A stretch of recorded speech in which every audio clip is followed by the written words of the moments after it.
Everyone, আবার তোমাদের সাথে আমি মন্দারমণি ব্লগ নিয়ে চলে এসেছি। আমরা হোটেল থেকে বেরিয়ে পড়ি 9টার সময়। তোমরা সবাই দেখেছো আগের ব্লগে। আমরা সবাই রওনা দিই মন্দারমণি যাওয়ার উদ্দেশ্যে। দীঘাতে হচ্ছে জগন্নাথ ধাম। পুরীর যে মন্দিরটা তোমরা দেখেছো সবাই, সেই পুরীর অবিকল এই মন্দির এখানে গড়ে উঠছে। আমরা এর ভিতরে ঢুকিনি, কারণ এখন সেখানে ঢোকার অনুমতি কারণ নেই।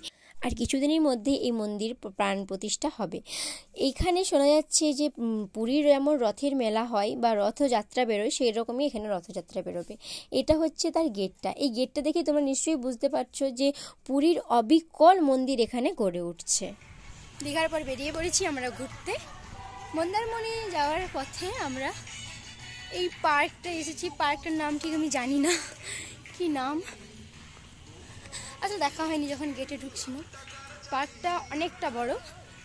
আমাদের কবিগুরু রবীন্দ্রনাথ ঠাকুর আছে ওখানে, কবিগুরু আমাদের সাহিত্যিক। বাচ্চাদের খেলার জন্য আছে এখানে। এই পার্কটি খুব সুন্দরভাবে সাজানো আছে। এখানে বাউল সম্প্রদায়কে খুব সুন্দরভাবে তুলে ধরেছে। খুব সুন্দর কার্য। স্কুল ভিত্তিক যে প্রকল্প আমাদের দেওয়া হয় সেগুলো এখানে তুলে ধরা হয়েছে। কন্যাশ্রী প্রকল্প এবং সবুজ সাথী প্রকল্প। কিছুটা দূরেই আছে বুড়ামাত শুনো, বুড়ামাত বলো এবং বুড়ামাত দেখো। এই জিনিসটা আমার খুব পছন্দ হয়েছে। এখানে এত সুন্দরভাবে পুতুলগুলো সাজানো আছে, কিছু বলার নেই। পুরো পার্কটাকে এখানে খুব সুন্দরভাবে সাজানো হয়েছে। বাচ্চাদের খেলার জায়গাও আছে। এখানে সমুদ্রের ভিউটাও খুব সুন্দর। এখানে দেখি আমার ছোট ভাইজি, বড় ভাইজি এবং ছোট বৌদি ছবি তুলতে ব্যস্ত। এখানে ছোট ভাইজির একটু কোনো ভয় নেই। এত ভয়ঙ্কর মূর্তিগুলো আছে, তার ভুরুক্ষেপে নেই। কিছুটা দূরে গিয়েই আমি দেখতে পাই পুরুলিয়ার বিখ্যাত ছৌ নাচের কিছু মূর্তি। দুর্গা ঠাকুরের মূর্তি এখানে বানানো হয়েছে। আমি অনেক ছোটোবেলাতে ছৌ নাচ দেখেছিলাম। তারপরে চোখে পড়লো লক্ষ্মীর ভাণ্ডার, যেটা এখন গোটা ওয়েস্ট বেঙ্গল জুড়ে ছড়িয়ে আছে। আমরা পার্ক থেকে বেরিয়ে পড়েছি আবার গাড়ির দিকে রওনা দিতে। পার্কটার নাম আমি কোথাও দেখতে পাচ্ছি না, কি যে পার্কের নাম জানি না। আমরা সোজা মন্দারমণির দিকে রওনা দিই। এখানে শঙ্করপুর, তাজপুর পেরিয়ে পরে আমরা যাই মন্দারমণির দিকে। পুরো রাস্তায় শুধু মাছের গন্ধেই গোটা গাড়ি যেন ভোঁ ভোঁ করছিল। এবার সোজা চলে যাই আমরা মন্দারমণি।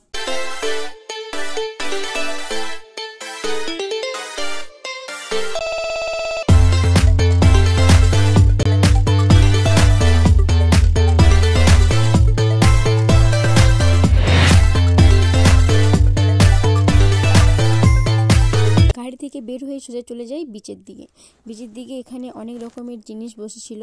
সুরভি তো প্রথমেই যেই ছুটতে শুরু করে। আমরা তারপরে বিচের মধ্যে নেমে যাই।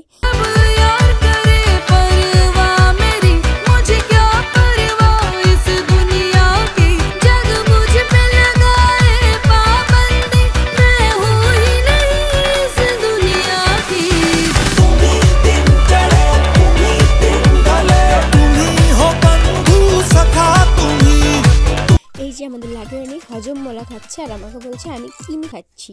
ও সব কিছুকেই কিম আর চকো বলে। হজমমলাটা এখনও বলতে পারিনি, সেভাবে এখনও কথা বলতে শিখেনি। এত দূর থেকে মাকে দেখতে পেয়ে ছুটে চলেছে মায়ের দিকে। চলো চলো, ওই যে ওর মা ওখানে আছে, দেখতে পেয়ে গেছে দূর থেকে। মায়ের কাছে যাবে এখন। চলো চলো চলো, এদিকে দেখো, এদিকে দেখো।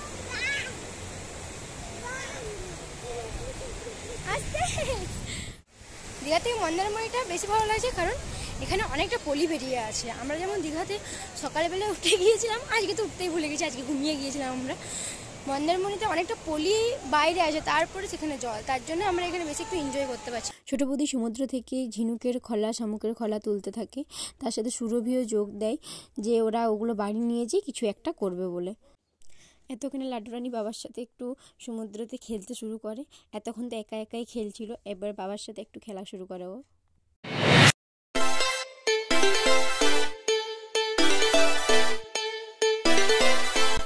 আমরা সবাই এবার লাঞ্চ করি এবং লাঞ্চ করে বেরিয়ে পড়ি বাড়ির উদ্দেশ্যে। বাড়ি পৌঁছাতে আমাদের অনেক রাত হয়ে গিয়েছিল, সেভাবে ভিডিও করা হয়নি। এটা হচ্ছে মেদিনীপুরের ব্রিজ। খুব সুন্দরভাবে এই ব্রিজটা সাজানো হয়েছিল। গোটা ব্রিজ জুড়ে লাইটের কাজ করা আছে এখানে।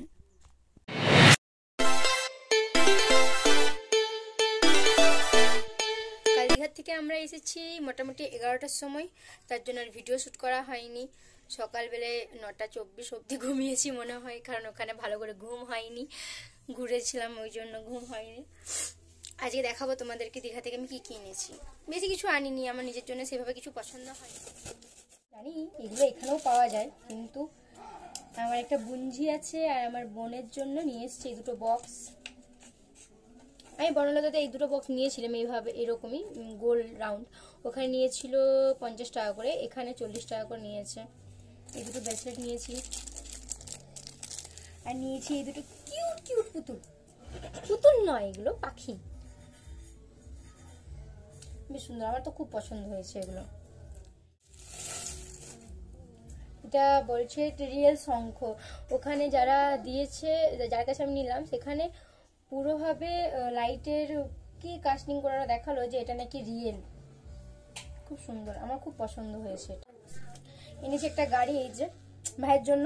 মা বাবা যেটা ধান মারা গাড়ি, আমাদের মামা বাড়িতে অনেক জমি জায়গা আছে, তো সেখানে এরকম আশা করি আছে, আমি সেভাবে দেখিনি এই গাড়িগুলো।